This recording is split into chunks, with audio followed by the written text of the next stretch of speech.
You've read the advice, maybe you've even tried it. Spend less, save more, invest early.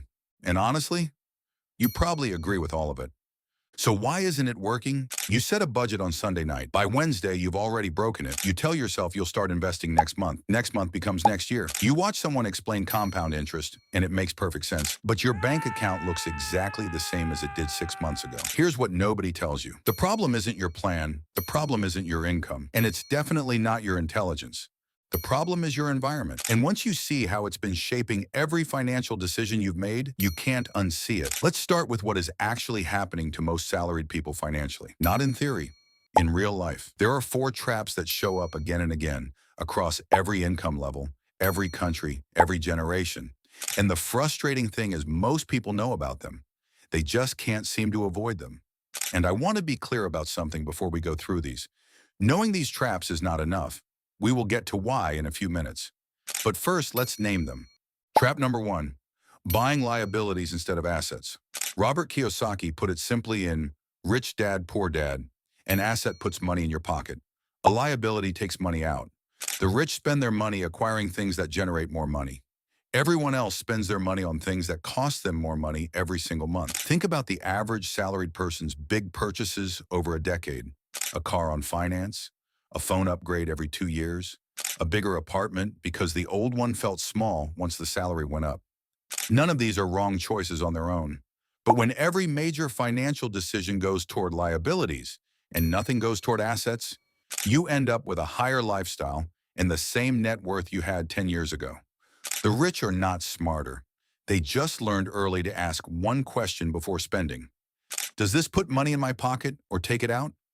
Trap number two, the enjoy today, invest tomorrow mindset. This one is subtle because it feels responsible. You are not saying you will never invest. You are just saying not yet. Life is expensive right now. Things will settle down next year. You will have more room then. But here is what that actually looks like in practice. Someone is 25, just started earning, tells themselves they will get serious about money at 30. At 30, they have a little more responsibility, maybe a family, definitely more expenses, and they push it to 35. At 35, they start to feel the urgency, but the habit of waiting is already 10 years old. Meanwhile, someone who invested just $200 a month starting at 25, at a stock market average return of around 7% per year, ends up with roughly $63,000 by the time they are 40. Not because they earn more, not because they had some secret strategy, just because they started and did not stop. The cost of waiting is not just the money you did not invest. It is the years of compounding you handed back. Trap number three, goals without systems.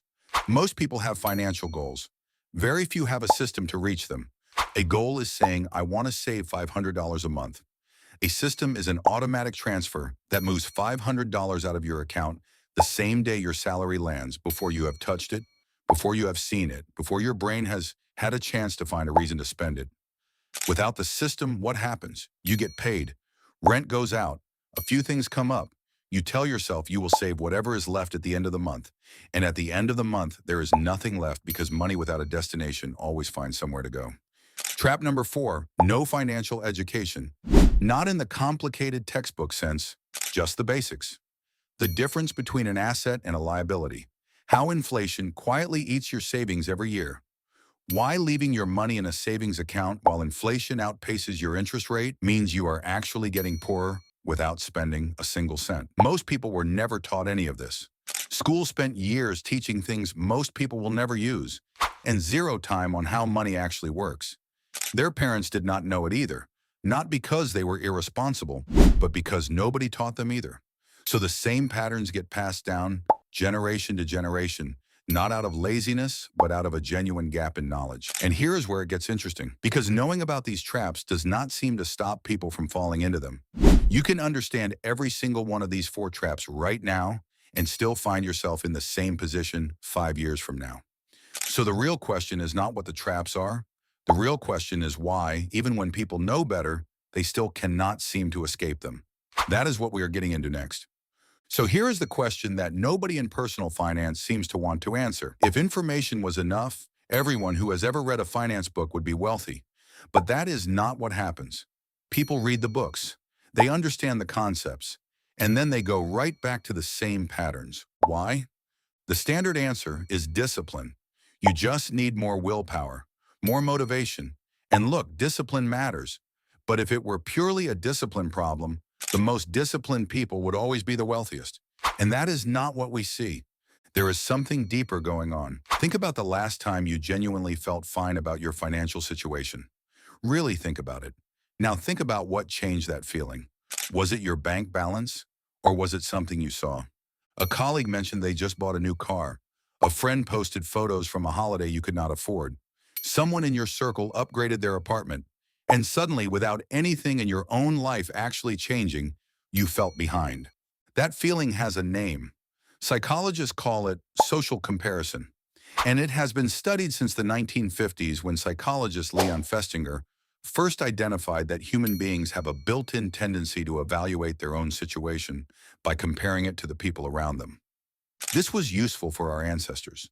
Comparing yourself to others helped you understand where you stood, whether you were safe, whether you had enough. But in the modern world, this same instinct is quietly destroying people's finances. Here is what happens in practice. You are not comparing yourself to people in genuinely similar situations. You are comparing yourself to the most visible version of everyone around you. The colleague who got the new car, the person on Instagram showing the holiday, the neighbor whose house looks nicer than yours. What you are not seeing is their debt, their stress, the finance agreement on that car, the credit card that paid for that holiday, the mortgage stretching them to the limit every month. You are comparing your internal reality, your bank balance, your worries, your restraint, to everyone else's external presentation. And that comparison always makes you feel like you are losing. And when people feel like they are losing, they spend. Not because they plan to, not because they can afford to, but because spending feels like catching up.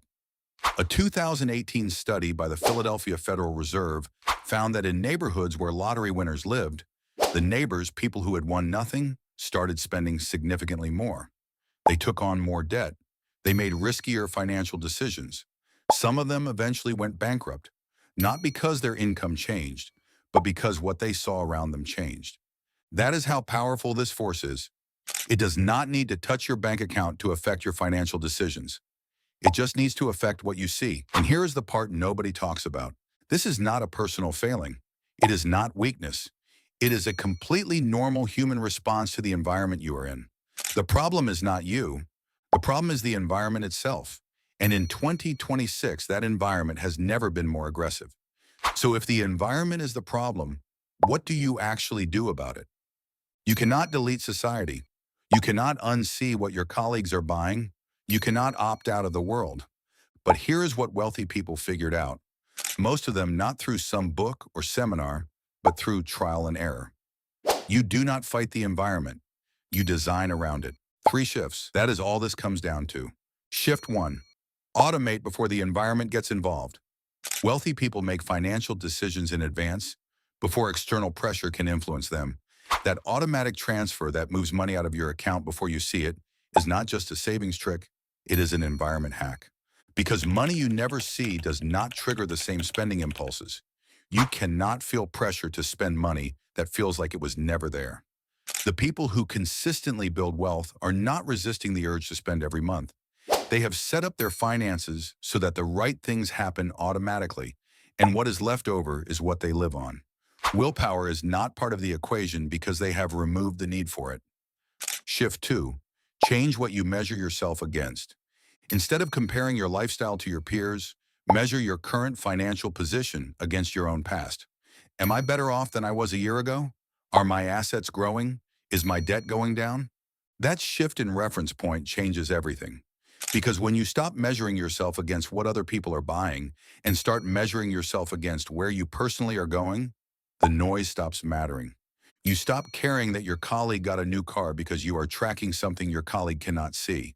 Your net worth, your growing assets, the quiet, boring progress that does not photograph well, but actually changes your life. Shift 3. Get honest about who you are spending for. Wealthy people accepted early that looking wealthy and being wealthy are usually opposites. The people genuinely building wealth are often the least visible about it.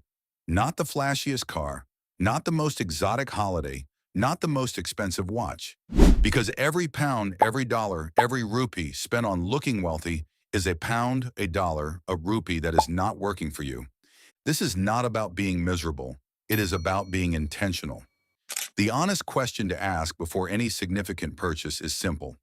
Am I buying this because I actually want it? Or am I buying it because of how it will look to someone else? That one question, asked consistently, will save you more money than any budget spreadsheet ever will. Here is the truth nobody wants to say out loud. Most people will watch this video, agree with everything in it, and change nothing.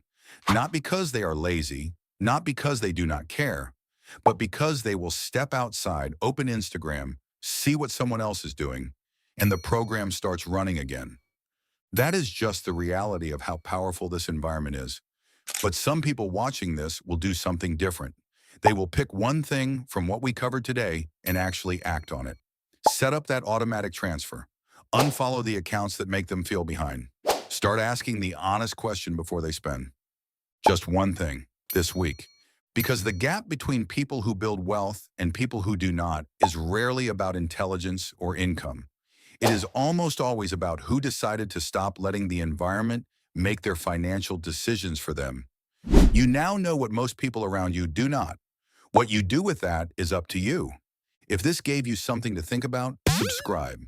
Every week on this channel, we break down how money actually works.